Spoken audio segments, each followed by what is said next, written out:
세 번째 세션은 투명한 공급망, 이 S밤으로 소프트웨어 보안 관리하기인데요. 아, 이번엔 그 S밤과 소프트웨어 구성 분석과 관련된 질문을 좀 정리해 보았습니다. 이 중에서 S밤은 무엇이고 왜 중요한가요? 라는 것과 그다음에 이제 S밤을 수기로 조사하면 안 되는 이유는 무엇인가요? 라는 이제 질문으로 시작을 해 볼 텐데요. S밤이 무엇인지 설명해 주시면 좋겠는데요, 팀장님. 그 S밤에 대해서 간단히 설명해 주시겠어요? 네. 뭐 S밤은 뭐 지금 요 참여하고 계신 분들도 익히 들으셨을 키워드일 수도 있을 것 같아요. 그래서 이제 S밤은 이제 소프트웨어에 포함된 모든 뭐 오픈 소스나 서드 파티 컴포넌트, 뭐 버전, 라이브러리 정보들을 이제 전부 이제 목록한 문서인데요. 이를 통해서 이제 어떤 구성 요소로 소프트웨어를 개발했는지 이제 확인할 수가 있습니다. 그래서 이를 활용하면 이제 컴포넌트의 보안 취약점과 뭐 라이선스 식별 이런 부분들은 이제 수월해지고요.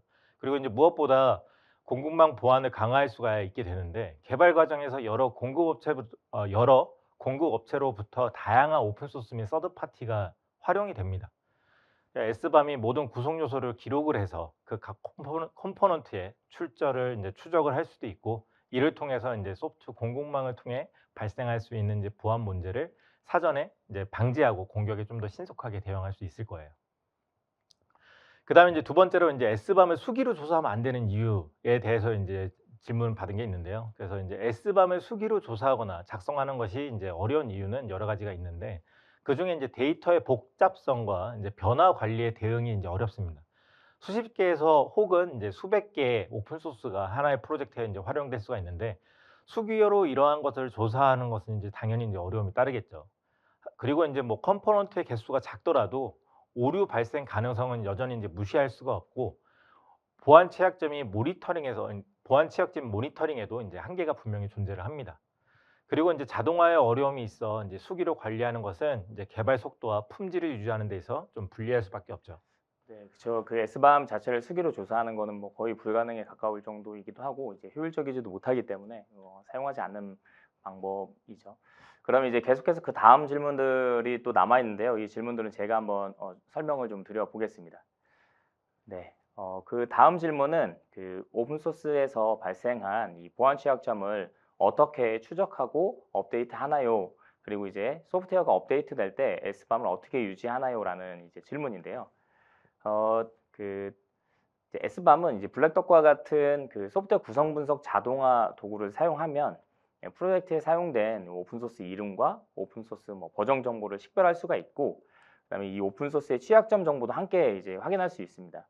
대부분 그 소프트웨어 구성 분석 도구는 그 내셔널 취약점 데이터베이스의 취약점 정보만을 보통 식별하는데, 이제 블랙덕은 오픈소스 전문 연구 센터에서 이 제로데이 오픈소스와 관련된 이 제로데이 취약점을 찾아내기 때문에 이 엠브이드보다 더 빠르게 취약점을 이제 사용자에게 제공해주고 있습니다. 이런 장점이 좀 있고요.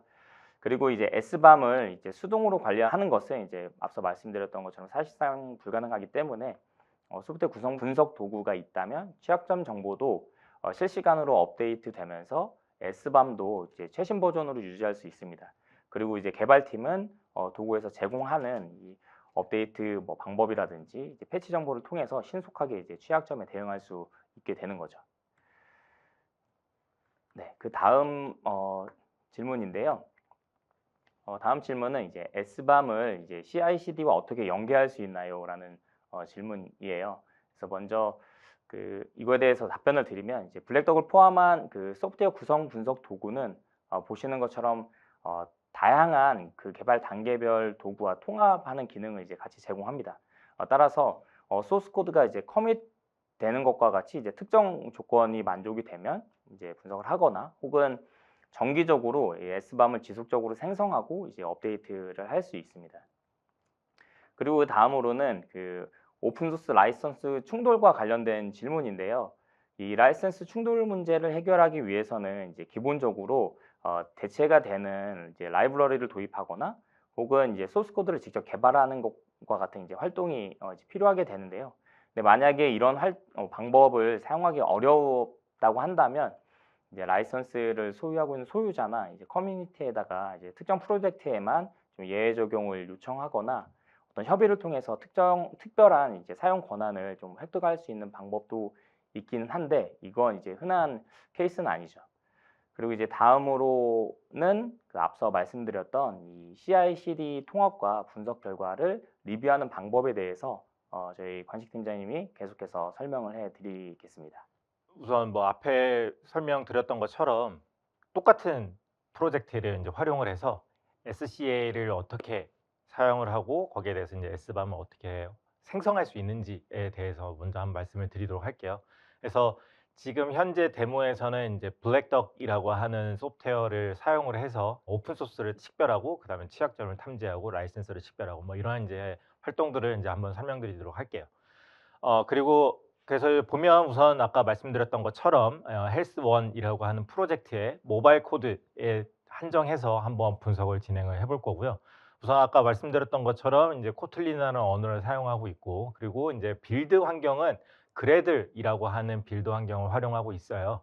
그래서 그래들 파일을 분석을 하면은 우선 이 모바일이라고 하는 단위에 한해서는 어떤 컴포넌트를 활용하고 있는지를 식별할 수가 있을 거예요. 그래서 그 부분들을 한번 보여드리도록 하겠습니다. 네, 여기도 이제 마찬가지로 우선 스캔을 하기 전에 먼저 그 GitHub에 워크플로우를 어떻게 정의했는지를 먼저 한번 말씀드리도록 하겠습니다. 그래서 앞에 보셨던 것처럼 우선 코드 체크아웃, 그 다음에 JDK를 설정하고 안드로이드 SDK를 설정하는 거는 이제 동일하고요. 여기 보면 이제 스텝 4라고 해서 이제 폴라리스라고 적혀 있습니다. 그래서 폴라리스라고 하는 도구를 지금 데모에서는 이제 한번 어떻게 사용하는지 한번 보여드릴 건데, 그래서 앞에 보여드렸던 거는 이제 코버리티하고 SRM의 연동을 통한 결과를 한번 보여드린 거고요. 지금 여기서는 이제 폴라리스라고 하는 도구가 그 내부에는 블랙덕 스캐너를 가지고 있어요. 그래서 그 폴라리스를 통해서 어떻게 SCA라고 하는 활동을 할 수 있는지에 대해서 한번 말씀을 드리도록 하겠습니다. 그래서 이제 앞서 설명했던 이제 SRM과의 활용의 차이점은 이 폴라리스는 이제 클라우드 베이스로 이제 배포를 하는 서비스입니다. 그래서 별도의 어떤 뭐 스캐너라든지 에이전트라든지 뭐 이런 거 설치가 없어도 되고요. 바로 웹을 통해서 결과를 확인을 할 수가 있습니다. 그래서 이제 뭐 또한 이제 사스트나 아니면 SCA 스캔 프로그램 설치 없이 GitHub에 있는 이 워크플로우라는 동작을 정의만 하면 활용할 수가 있습니다. 그래서 첨부한 이미지에 보이는 설정에서도 확인할 수 있는데요. 폴라리스의 뭐 주소, 접근, 토큰에 대한 정보, 프로젝트에 대한 정보, 그다음에 뭐 분석 종류 등을 이제 지정을 하면 그에 맞는 결과를 웹에서 바로 확인할 수가 있습니다. 그래서 이제 뒤에 나오는 부분들은 이제 폴라리스라고 하는 클라우드 서비스를 활용을 해서 어떻게 결과가 나오는지를 한번 보여드리도록 하겠습니다.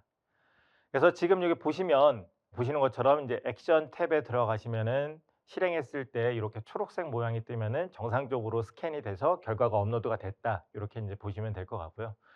그래서 이제 뭐 빌드 과정은 연동해서 이제 빌드 프로젝트를 이제 뭐 자동으로 식별하기도 하고, 빌드가 없는 개발 언어일 경우에는 파일 시스템을 스캔해서 식별하기도 합니다. 그래서 지금 여기에 화면이 작아서 뭐 보이실지는 모르겠어요. 근데 여기 보면 간단하게 아주 작은 이 폴라리스에서는 이제 씬 클라이언트라고 하는 프로그램이 있는데요.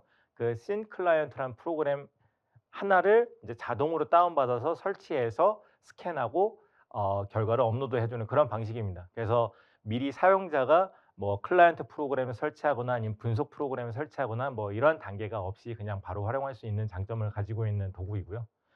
그래서 그 결과를 보면 지금 이제 다음과 같이 나오는데, 우선 제일 처음에 폴라리스 메인 화면을 가면은 이제 프로젝트 분석한 프로젝트에 대한 리스트가 나오고, 여기 보면 여기 왼쪽에 보면 이제 정책 위반을 했을 경우에는 지금 보시는 것처럼 아이콘을 띄우게 됩니다. 여기서 말하는 이제 정책이라고 하는 거는 뭐 예를 들어서 뭐 우리의 이제 뭐 GPL 계열의 라이선스는 우리는 사용하지 않도록 정책을 설정을 하면 GPL 계열의 컴포넌트가 스캔이 되면은 그 정책은 위반이 됐다. 이렇게 이제 이해하시면 됩니다. 그래서 이런 정책들이 위반하게 되면 뭐 실행 중인 GitHub 워크플로우를 실패로 만든다. 뭐 이러한 이제 액션들을 이제 정의를 할 수가 있는데, 그래서 그런 액션들까지 정의가 됐을 정책이 반영이 되면 위반했을 때 다음과 같은 아이콘이 뜨게 되고요. 그다음에 뭐 취약점 건수, 그다음에 코드 저장소 뭐 연동 여부 뭐 이런 부분들이 이제 나오게 됩니다. 그래서 뭐 결과는 다음과 같이 나오게 돼요. 우선 이슈 부분을 보면 취약점 종류, 뭐 오픈 소스 컴포넌트 어떤 게 사용이 됐는지, 그다음에 이 취약점은 알려진 취약점의 아이디는 뭔지, 그다음에 그 취약점의 정보는 어떻게 되고 이거를 어떻게 완화할 수 있는지, 이런 부분들을 이제 결과로 확인을 할 수가 있고요. 그다음에 컴포넌트로 들어가면은 지금 이 전체 프로젝트에 어떤 컴포넌트들이 식별이 됐는지, 그다음에 그 컴포넌트는 어떻게 검출 유형이 있고, 그다음에 그 컴포넌트가 프로젝트 안에서 어떻게 활용이 되고 있고, 그다음에 그 컴포넌트가 어떤 라이선스 타입을 가지고 있는지, 이런 부분들을 이제 확인을 할 수가 있습니다. 네. 그다음에 인제 세 번째로 가면 이제 라이선스 탭에는 이제 뭐 라이선스 종류가 지금 현재 프로젝트는 어떻게 있는지, 그다음에 그 라이선스 계열은 뭐 코드 공개 의무가 있는지 없는지, 뭐 이런 부분들을 이제 활용을 할 수가 있습니다. 그래서 인제 뭐 이 SCA라고 하는 부분들은 이런 식으로 인제 어떠한 코드 베이스 안에 사용한 오픈 소스에 대한 결과, 사용한 오픈 소스에 대한 목록, 그다음에 그 오픈 소스가 가지고 있는 라이선스 정책, 그다음에 그 오픈 소스가 가지고 있는 뭐 취약점 정보들, 뭐 이런 부분들이 이제 식별이 되어서 사용자한테 알려준다, 이렇게 보시면 되고요. 이 모든 이제 정보들이 이제 리포트 탭에 가면은 S밤을 생성을 할 수가 있습니다. 그러면 생성한 S밤은 지금 오른쪽에 보이시는 것처럼 제이슨 형태의 파일이 생성이 되고요. 제이슨 파일 안에 열어서 보면은 뭐 사용한 컴포넌트, 그다음에 그 사용한 컴포넌트의 버전, 그다음에 그 사용한 컴포넌트의 라이선스 타입, 그다음에 그 사용한 컴포넌트의 뭐 어떤 여러 가지 정보들이 지금 이 S밤 안에 이제 포함이 되는 거죠. 그다음 추가적으로 인제 뭐 익스큐티브 리포트라든지 다양한 취약점 점검 결과에 대해서도 그 리포트를 생성해서 폴라리스에서 확인해 볼 수가 있습니다. 네. 그래서 인제 뭐 우선 간단하게 워크플로우와 연동해서 어떤 식으로 인제 활용할 수 있는지에 대해서 한번 말씀을 드렸고요. 그다음에 인제 오픈 소스 관리가 어려운 이유가 무엇인가요에 대한 질문을 봤을 때, 우선 오픈 소스 소프트웨어는 기업의 소프트웨어 개발과 운영의 필수적인 요소로 인제 자리 잡았는데요. 이에 인제 적절하게 관리하는 일은 여전히 인제 쉽지는 않습니다. 뭐 표에서 보이는 것처럼 오픈 소스 관리에는 다양한 측면의 노력과 준비가 인제 필요하게 되는데요. 예를 들어서 인제 뭐 담당 조직과 역할 지정, 뭐 아니면 뭐 라이선스 보안 취약점 관리, 아니면 뭐 인제 뭐 정책과 프로세스 수립이라든지 교육과 규제 준수, 뭐 이런 부분들, 다양한 활동들을 요구를 하게 됩니다. 그래서 이런 오픈 소스를 안전하게 사용하고 법적인 책임을 최소화해서 인제 보안 위험을 효과적으로 관리하기 위해서는 오픈 소스를 관리하는 소프트웨어에 대한 도입이 인제 필요하다, 요렇게 인제 이해하시면 될 것 같고요. 그래서 인제 이런 SCA 같은 도구가 요즘 인제 많이 활용이 되고 있고, 기업은 인제 모든 오픈 소스에 대한 관리 프로세스를 자체적으로 준비해서 보다 효율적이고 체계적인 오픈 소스를 관리를 할 수가 있을 겁니다. 그다음에 인제 다음 질문으로는 인제 소프트웨어 개발 생명 주기에 따른 오픈 소스 라이선스 컴플라이언스와 보안 취약점 관리가 인제 필요하다는 내용인데요. 그래서 인제 뭐 보시는 것처럼 인제 요구 분석 단계에서는 개발자는 프로젝트에 활용할 인제 뭐 기능들을 제공하는 오픈 소스를 탐색을 하겠죠. 그다음에 그걸 인제 라이선스와 아니면 취약점들을 인제 리스크를 인제 확인을 할 겁니다. 그다음에 인제 설계 구현 단계에서는 우리가 사용한 오픈 소스에 대해서 인제 취약점을 계속 지속적으로 스캔을 하게 될 거고, 테스트 단계에서는 라이선스 의무 사항에 따라서 필요한 조치를 이제 수행을 해야 되겠죠. 그래서 요 부분들, 그래서 뭐 필요하면은 이제 뭐 고지문을 작성을 해서 고지문을 인제 포함을 한다든지, 뭐 이런 내용들이 필요하게 될 거고요. 유지 보수 단계에서는 지속적으로 인제 스캔해서 배포한 소프트웨어에 대한 모니터링 을 통해 이제 새롭게 알려진 취약점 부분을 인제 정의하는 게 좀 필요할 겁니다. 그래서 이러한 이제 위에서 설명하는 개발 생명 주기에서의 각 단계별 인제 활동들을 이런 블랙덕이라고 하는 SCA 전문 도구들이 인제 각각 지원을 한다, 요렇게 인제 이해를 해 주시면 될 것 같습니다. 그 관식 팀장님 설명 감사드리고요.